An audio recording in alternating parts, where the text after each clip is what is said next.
નમસ્કાર, હું છું આશિષ દરજી. તમે જોઈ રહ્યા છો એસએમએ ન્યૂઝ. જોઈએ આજના સમાચાર. વિસનગરના પૂરનપુરા ગામે ખેતરોમાં વરસાદી પાણી ભરાઈ રહેતા ખેડૂતો પરેશાન. પાણીનો નિકાલ કરી નુકસાનનું વળતર આપવા માંગ કરી.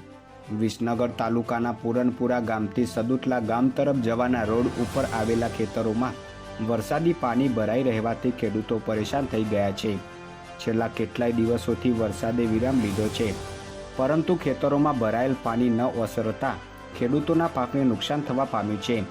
જેમાં રોડ ઉપર આવેલા અંદાજિત 15 જેટલા ખેતરોમાં પાણી ભરાયેલ હોવાથી પશુઓ માટે ઘાસચારો લેવા જવા પણ તકલીફ પડી રહી છે. તો ખેતરોમાં ભરાઈ રહેલ પાણીનો નિકાલ કરી સરકાર દ્વારા સર્વે કરી પાક નુકસાનનું વળતર આપવામાં આવે તેવી માંગ ઉઠવા પામી છે.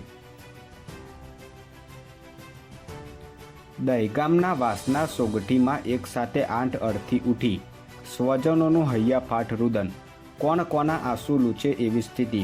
મેશ્વો નદીમાં ગણેશ વિસર્જન સમયે ડૂબી જતા મોત થયા હતા.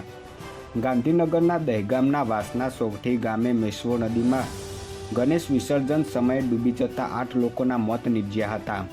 વાસના સોગઠીના મોટાવાસમાં રહેતા ચૌહાણ અને સોલંકી પરિવારના 8 લોકોના મોત થતાં સવારે વાસના સોગઠીના મોટાવાસ ખાતેથી એક સાથે આઠેયની અંતિમ યાત્રા નીકળતા સમગ્ર વિસ્તારમાં આક્રંદ છવાયો હતો. નાના એવા ગામમાં કોણ કોને સાંત્વના આપે તેવા દ્રશ્યો જોવા મળ્યા હતા.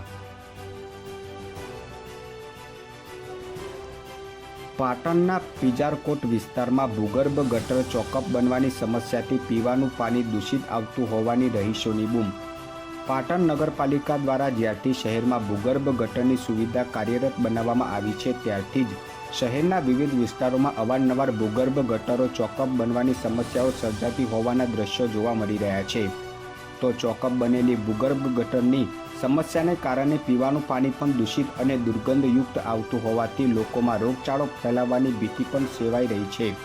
તો આ સમસ્યાના નિરાકરણ માટે ભૂગર્ભ ગટરના ઠેકેદારો દ્વારા સમયસર નિરાકરણ નહીં લેવાતા લોકોમાં રોષ જોવા મળી રહ્યો છે.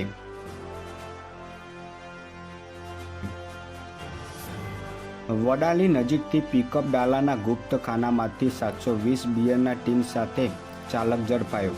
3 સામે વડાલી પોલીસ સ્ટેશનમાં ગુનો નોંધાયો. સાબરકાંઠા જિલ્લાના વડાલી નજીકથી એલસીબીને મળેલી બાતમીના આધારે પિકઅપ ડાલાના ગુપ્ત ખાનામાંથી ₹90,000ના 720 બિયરના ટીન મળી આવ્યા હતા. 5.95 લાખનો મુદ્દામાલ કબજે લઈને ચાલકને ઝડપી લીધો હતો. વડાલી પોલીસ સ્ટેશનમાં ફરાર 2 સહિત 3 સામે ગુનો નોંધવામાં આવ્યો છે. વધુ સમાચાર માટે જોતા રહો એસએમએ ન્યૂઝ.